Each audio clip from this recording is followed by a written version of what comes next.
Hello दोस्तों, YouTube channel में आपका स्वागत है। आज हम बात करेंगे कोरेक्स डीएक्स सिरप के बारे में। इस समय ठंड का मौसम चल रहा है, जिससे कि बहुत सारा लोग खांसी से परेशान है।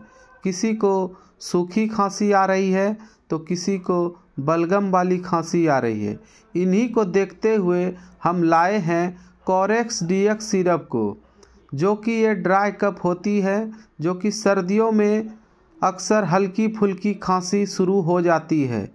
जैसे कि सीने में जकड़न हो गई है, बार बार खांसी आ रही है, सांस फूल रहा है, अंदर कफ जैसा महसूस हो रहा है, या गले में खराश उत्पन्न हो गई है।